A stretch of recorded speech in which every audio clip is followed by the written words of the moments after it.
মাথাটা গরম হয়ে যায়, মানে ধরে এরকম করে দিই, একদম বিরক্তকর। কেমন বিরক্তটা লাগে।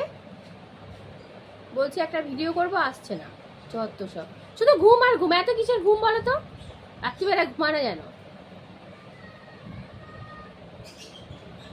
যাই হোক, মেয়ে পড়তে বসেছে, তা মেয়ের পেনের কালি শেষ হয়ে গেছে। তো মেয়ে বলছে মা পেন আনতে হবে। আমি বলছি 10 টাকা নিয়ে যা, জেঠিমার ঘর থেকে নিয়ে পেনটা নিয়ে আয়।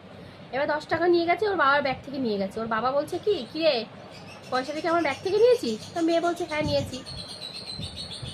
তো বলছে বুঝতেই পেরেছি, যখন তোর মা বলেছে ওখান থেকে 10 টাকা নিয়ে ব্যাগ মানে পেনটা নিয়ে আয়, তখনই বুঝতে পেরেছি যে আমার ব্যাগ থেকেই নিবি।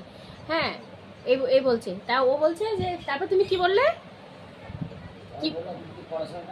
হ্যাঁ বলছে না আমার বুদ্ধিটা ভালোই আছে, যদি পড়াশোনাটা করতাম। তা আমিও সঙ্গে সঙ্গে বলছি আমি যদি পড়াশোনাটা করতাম তাহলে তোমার থেকে আরো বেশি ভালো একটা বর পেতাম, তোমাকে তো পেতাম না। ও তখন বলছে আমি যদি পড়াশোনাটা করতাম তাহলে তোমার আমার বিয়েটা হতো না। এটা কি ঠিক বললাম? হ্যাঁ ঠিকই বলেছি। এখন ভাবি একে বিয়ে না করলেই ভালো হতো। মেয়েরা কি বলতো, যার সাথে বিয়ে হয় মনে হয় এর সাথে বিয়ে না হয় অন্য কারোর সাথে বিয়ে হলে বেশি ভালো হতো। তোমার কি তাই মনে হচ্ছে? হ্যাঁ এখন বলছে না, কিন্তু তখন ওটাই বলছিল মনে মনে। আমি মরে গেলে বিয়ে করবে? বদমাইশ ছেলেরা আবার বিয়ে করবে না বলো? বউ মরে গেলে ওরা আনন্দ পাবে। মেয়েদের স্বামী মরলে কপাল পড়ে, আর ছেলেদের বউ মরলে কপাল চকচক করে। আচ্ছা।